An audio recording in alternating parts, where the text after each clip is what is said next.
Good morning. Welcome to my garden. This morning I thought we would walk around and do a garden tour. We're supposed to get pretty warm this weekend, and so I wanted to make sure that I recorded everything before the heat hit and maybe the garden takes a toll because of it. So my name is Lacey and I garden in Western Oregon, and we are zone 8B, and this garden is almost, well, the beginning of it's almost 20 years old. We've been here since 2005, and a lot of the gardens have been worked on over the years. Some are newer than others. So I just thought we would walk around and kind of take a detailed look at all the things that are growing and blooming and looking really pretty right now. Because this is the first garden that you see when you drive down our driveway, I thought we would just start right here. This is a no-till bed that I put in. This is probably, I think it's third season. Previously, this entire area was this overgrown grass, I guess hay almost, and I cut down the grass really far. I didn't spray it with anything. I just put down cardboard and then topped it with a bunch of compost and then bark dust. So we start off with some lavender that I just actually transplanted into this bed from another bed because it was just getting too large for that space. That's bug. And just this season, I actually planted these smaller plants along the edge of the rocks. So those are just all new plantings. We have some diamond frost euphorbia and some dusty miller, some other annuals along there. But what you first see, obviously pretty clearly, is the barberries. These are rose glow barberries, and you can see their new growth is this really cool kind of like mottled pink, and I just think it's really pretty. It's quite vibrant from the house. So, and then we have some Spanish lavender that's almost at the end of its bloom time. I put these little dusty miller here because this is a really tricky spot. We have a transformer right back there, and when they put that in, they just dumped all their concrete right here. So there's probably maybe 6 inches down, it's just concrete. So I thought I would just try these little starts. They're just little 4-inch starts of dusty miller, and we'll see how those go. So we have 3 of the barberry. All along we have the Spanish lavender. Beautiful butterfly bush that is just about to start blooming. This is a purple one, and you can see that I cut it back all the way to down here. It has a good 5 feet, 6 feet maybe of new growth, all from just one season. I have to do that, otherwise it would just be totally massive. The bottom is still kind of, I don't know. My chickens keep coming in here and I don't know, digging around in there. You can see that I've baited for earwigs because these do get earwig damage. So I've baited for those, but I think that's what the chickens are doing, is eating the earwigs. And that bait right there is not harmful to chickens if they come in and eat that. So don't worry about that. And we have 2 spirea kind of tucked right back in there.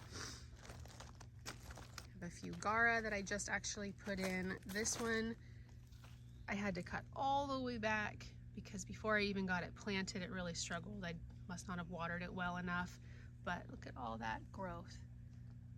It's just in about maybe a week and a half that it's pushed that much new growth, so that's exciting. This is a Deutzia. It blooms pink. It's beautiful. It's already done for the season. Right here we have some pink cashmere just dotted along. I wanted to do all of the diamond frost euphorbia along here, but I got impatient and I couldn't find more of it. So I just planted in some of the pink cashmere, which I have repeated elsewhere in the garden too. This is a Caryopteris. I don't know the variety, I don't recall, but obviously it is very bright and it will bloom with blue flowers coming up later in the season. This is a Miss Molly butterfly bush from Proven Winners. It's just opening up. It's so gorgeous. It has very large blooms. I don't remember them being this large last year. It's really, really gorgeous. Had to bait for this one too because I was already starting to see some earwig damage. So another of the Spanish lavender. We have 4 of them right along here. Those are evergreen. The greenery is evergreen, so that's kind of a nice little, almost like a low shrub in the background or in the foreground of this garden. This is a spirea. I'll have to put the name up on the screen because Plum Watterson or something like that. Anyway, you'll see a lot of spirea in my gardens. I love it. It is very useful. It's kind of a, I don't know, utilitarian type of plant. It's very easy to grow. The pollinators love it. You can see that little bee sleeping right there right now. So super easy to grow. This bed is not on irrigation, so you can see all of this stuff does really well with very low water. I come down and I water the newly planted things, but the established plants, I barely ever water. So here is a beautiful lavender that is just totally taking off. A French lavender. It's gorgeous. Another Miss Molly butterfly bush. This one continued to fall over last year, but you can see it's still loving its life. I've tried to secure it better down into the ground. So hopefully it stays upright. I'm 5'4" and it is taller than me, and so I'm guessing it's pushing 6 feet tall. You can see it's narrower too. It's not as wide as it is tall, so that's a nice option for kind of narrower spaces. I have a few geranium in the ground. I've never grown geranium in the ground, but they're pretty. I wanted that lighter pop of color down here at the base of the butterfly bush. Here's another barberry. This one I actually still have the tag on it. Let's see what kind it is because it's not one that I have. Sunjoy. I can't see it. Oh, there's Picket. It is Sunjoy Mini Maroon Barberry. And it is one that will just kind of stay a little bit smaller. I had to replant, put a new one there because the dogs broke apart the one that had been there. Crimson Pygmy had been there. So we have another Spanish lavender. These just do really well for me. Obviously they don't need a lot of water. Once these ones are done blooming, I will cut this guy back to a nice little dome shape and it'll be a cute little shrub there. Sorry for the focus. And then we have another repeat of the same Caryopteris as on the other side.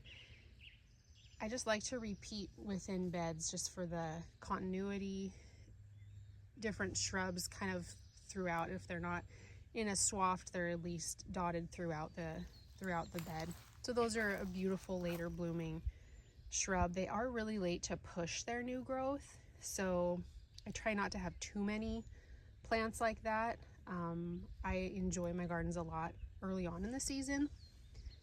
By the end of the summer, I tend to be kind of done. So I have a few Caryopteris. They're my later blooming plants, but I don't have a lot because, like I said, they push their growth kind of late in the season for me. So they just look like a dead little, almost like a little dead perennial early on in the season. So here is another Spirea.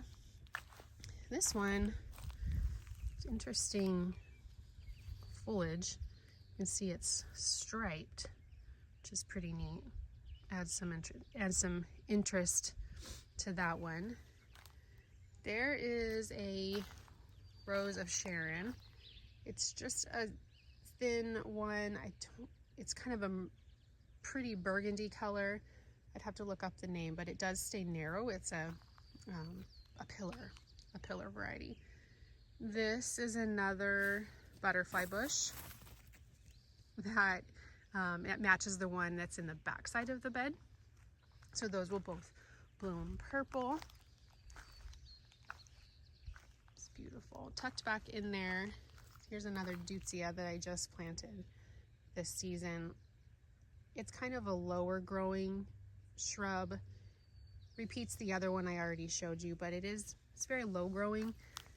Might not be the best spot for it, but I don't mind it just being kind of tucked down in there. And then that is a viburnum. Also have the tag still on that. Let's see which variety that is. There. And then we have a Limelight Prime hydrangea.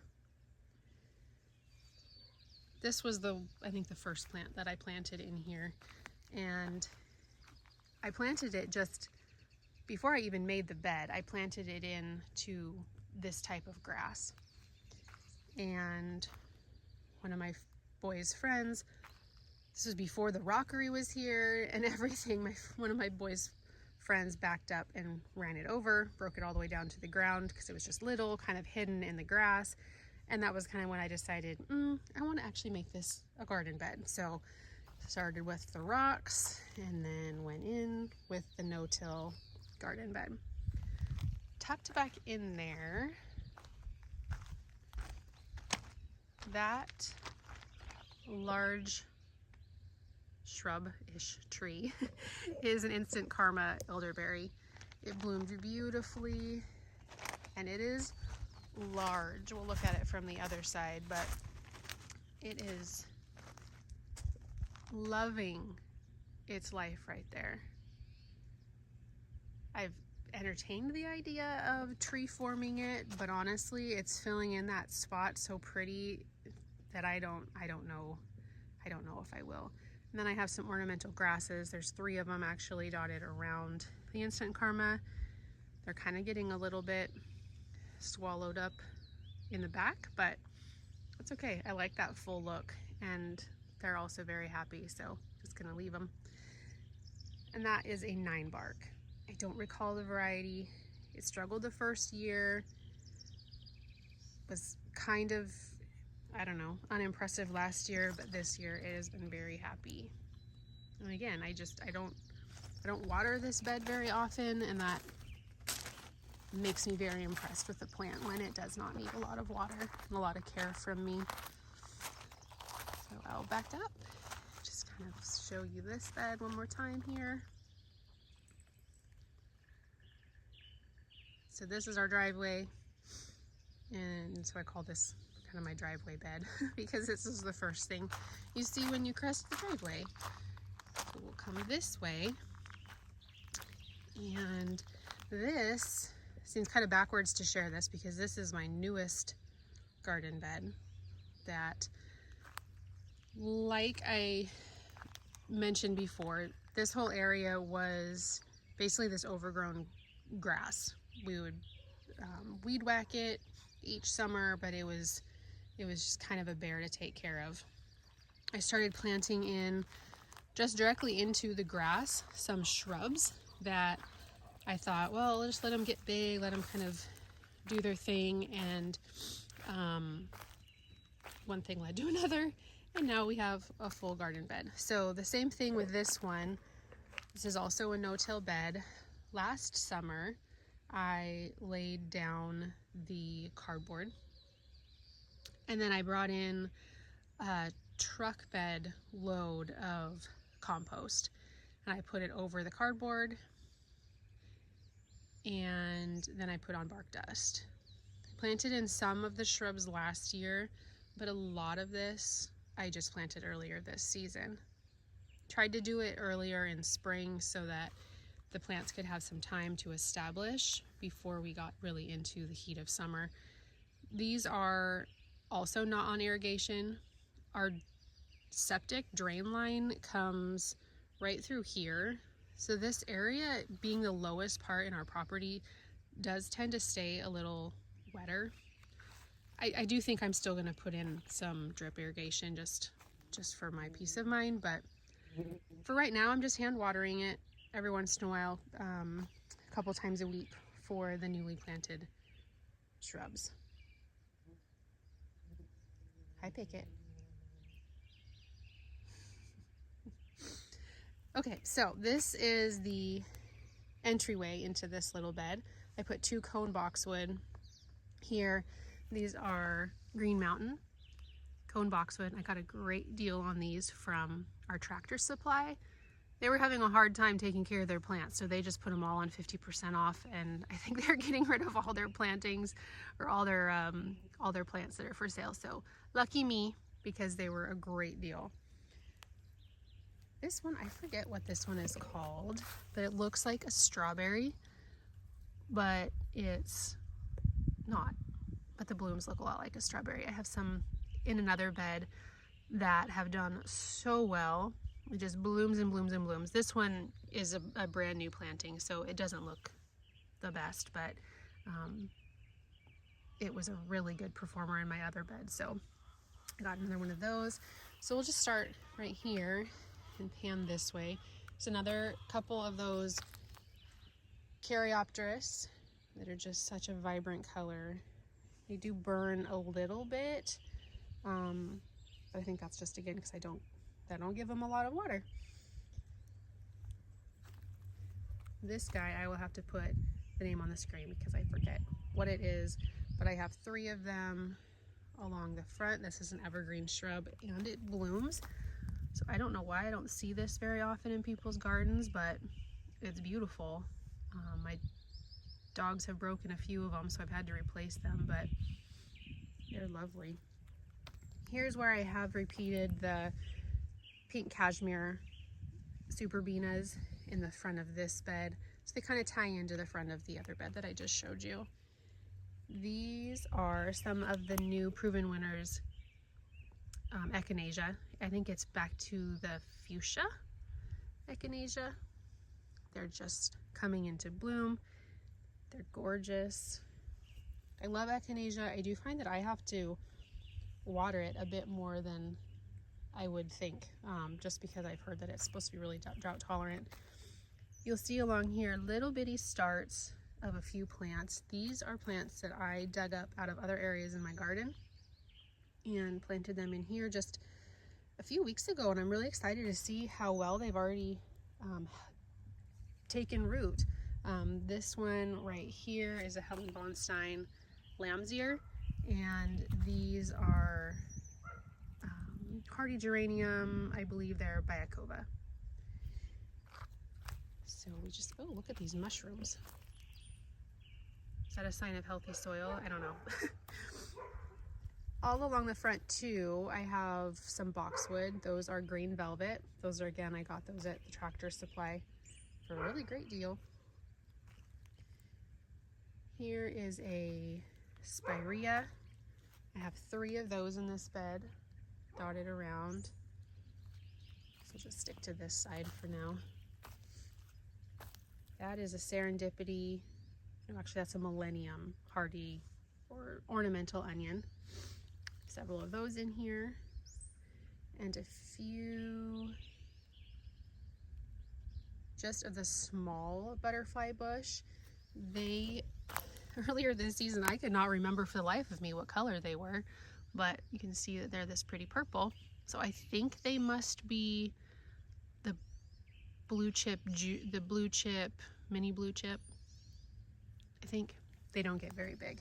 But you can see I need to bait on these two because they are getting the earwig damage. And then there's another boxwood that I transplanted here. This is a mini Vista Indigo right there. And around it, you can see these little chartreuse ground covers. That's ornamental oregano. So those will spread out and just carpet this area really well. Here's another repeat of the allium, the spirea. You'll see a lot in my gardens that if I don't bunch things in 3s or odd numbers, whatever, I tend to at least repeat them. Like I said in the previous bed, I tend to repeat them throughout just for kind of continuity's sake. Here's another lavender that I just transplanted, same as the other ones that I just showed you in the previous bed. I transplanted those in here. This is a little rose that got totally broken down to the base by my dogs, and it's about 2 months later and it has buds on it all over. It is the same as these right here that flank this side of the opening.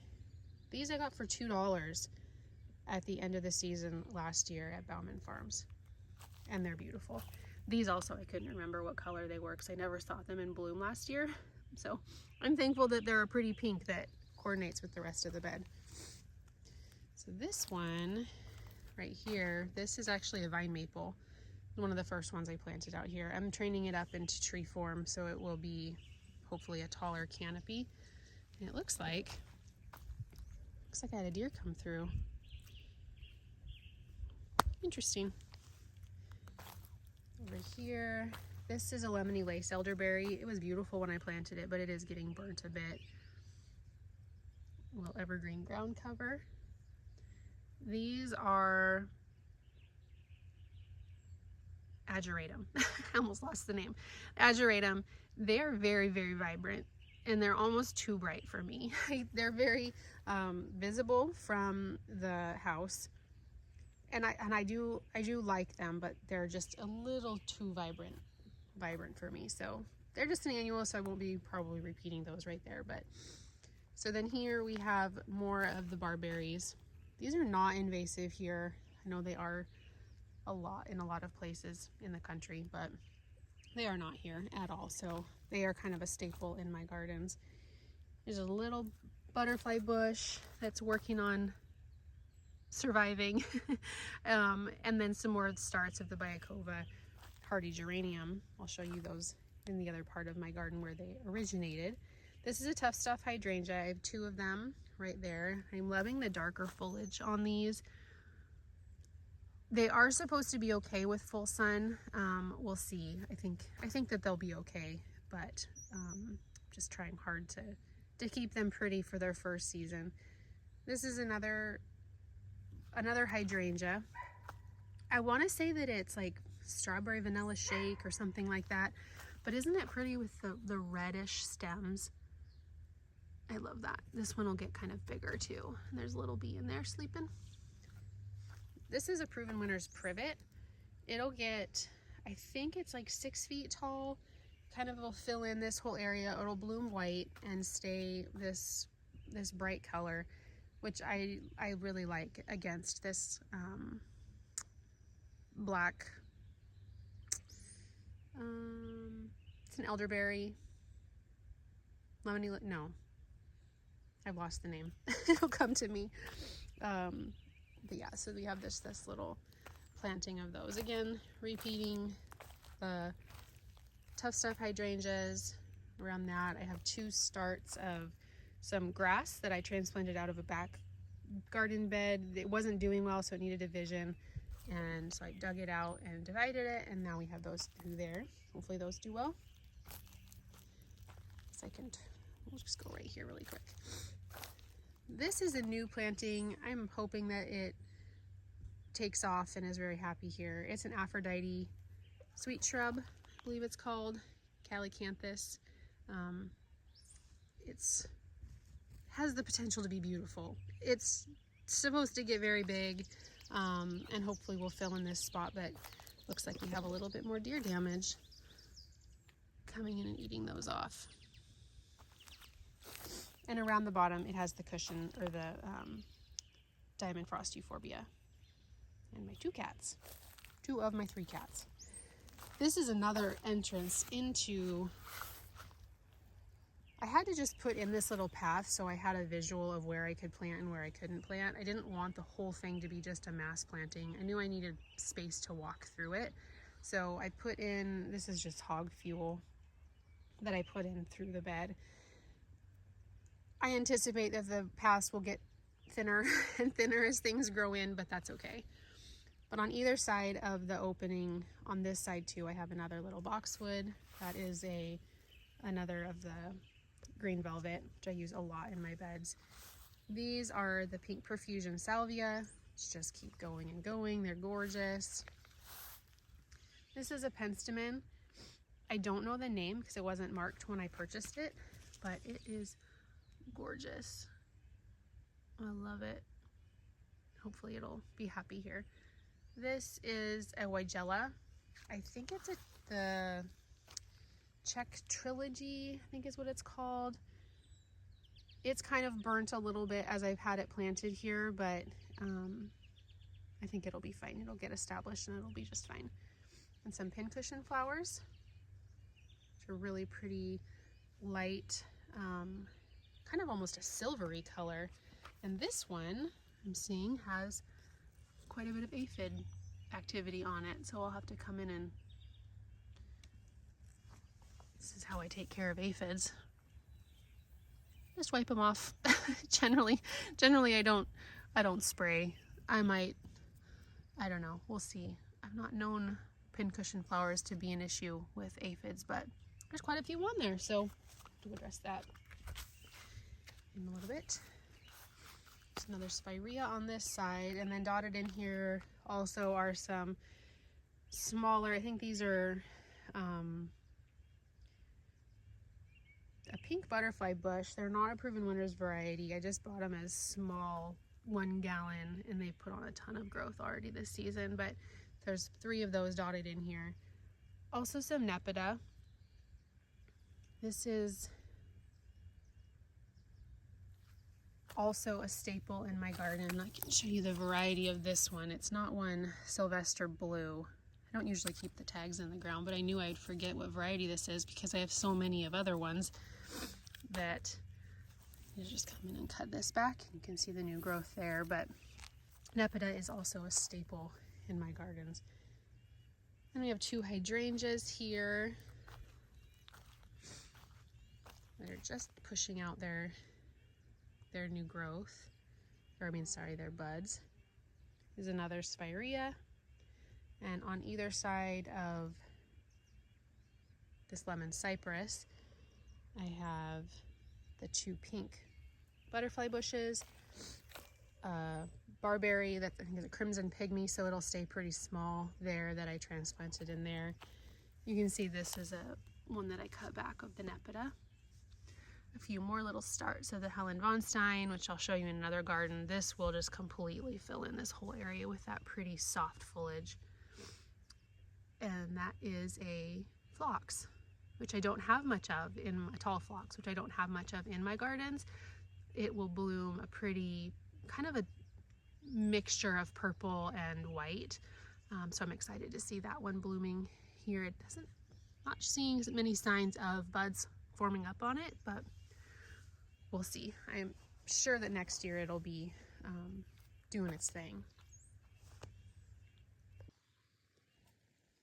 This area over here is just the beginning of kind of a small orchard. I don't think it's going to develop much more than this because this is a lot of our drain field here. But I have a nectarine and a peach. That's a coyote target. It's not a real coyote. And then there's a red maple that is, you can see it's a lot more narrow on the narrow side, so it'll just stay columnar, and I don't recall the variety, but it'll just be a pretty accent there. There's also another little elderberry there, and also a vine maple that I'm gonna prune up into a tree form also. So I think that's where we're going to end this tour. We'll start in on the front yard here, and that will be in the next video. Thanks for joining me. Have a great day.